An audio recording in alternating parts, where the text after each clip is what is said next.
Hello friends, నేను మీ CA Manjunath. Ramesh అనే ఒక పర్సన్ ఉన్నాడు. ఆయన ఏజ్ 35. ఆయన ఒక ఐటీ ఎంప్లాయీ.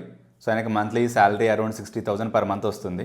ఆయనకి 2 పిల్లలు కూడా ఉన్నారు. ఒక హోమ్ లోన్ కూడా ఉంది ప్రజెంట్ ఆయన మీద.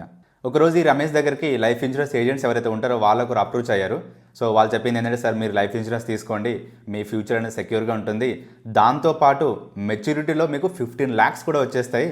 సో మీరు కట్టిన ప్రీమియం ఎక్కడికి పోదు, సో మొత్తం మీ దగ్గరికే వస్తుందన్నమాట చెప్పాడు అన్న. ఇదంతా విన్న తర్వాత రమేష్ కూడా ఎస్ కరెక్టే కదా, మా ఫ్యామిలీ సేఫ్టీగానే ఉండాలి కదా అని చెప్పేసి ఓకే ఏజెంట్ తెచ్చిన ఫామ్స్ అన్ని ఫిల్ చేసేసాడు.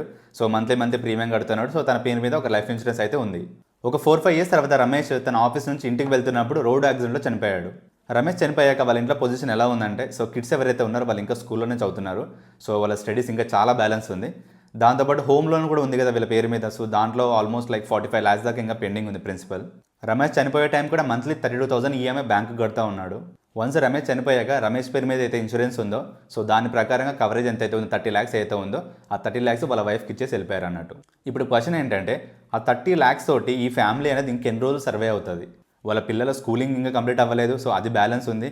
దాంతోపాటు వీళ్ళు ఇచ్చిన అమౌంట్ అయితే ఉందో హోమ్ లోన్ కట్టడానికి కూడా సరిపోవట్లేదు. దాంతోపాటు మంత్లీ ఇంట్లో ఖర్చులు కూడా ఉంటాయి కదా. మరి వీటన్నిటికీ ఇన్సూరెన్స్ వాళ్ళు ఇచ్చిన ఏదైతే క్లెయిమ్ అమౌంట్ ఉందో అది సరిపోతుందా లైఫ్ లాంగ్కి? ఎస్, సరిపోదు.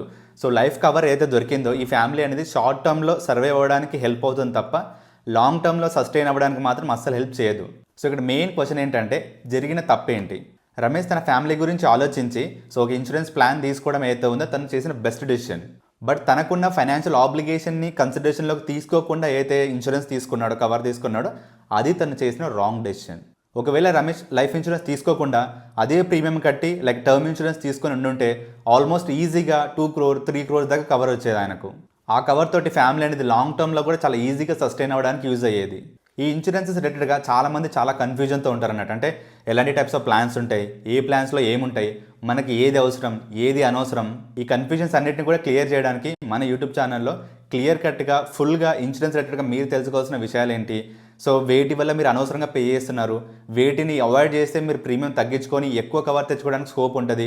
సో వీటన్నిటి విషయాలు కూడా డీటెయిల్గా అనాలిసిస్ చేసాం. ఒక ఇన్సూరెన్స్ ప్లాన్ తీసుకునేటప్పుడు మనకు తెలియకుండానే మన జోబుల్లోంచి ఎక్కువ ప్రీమియం ఎలా కట్టిస్తున్నారు అన్నది కూడా మనం చాలా డీటెయిల్గా తెలుసుకున్నాం. ఒక మంచి ఇన్సూరెన్స్ ప్లాన్ సెలెక్ట్ చేసుకోవడానికి మీకు ఇది కంప్లీట్ గైడ్ లాగా యూజ్ అవుద్ది. సో మన ఛానల్లో ఉన్న వీడియోని చూడడం మాత్రం అస్సలు మిస్ అవ్వకండి. Happy investing.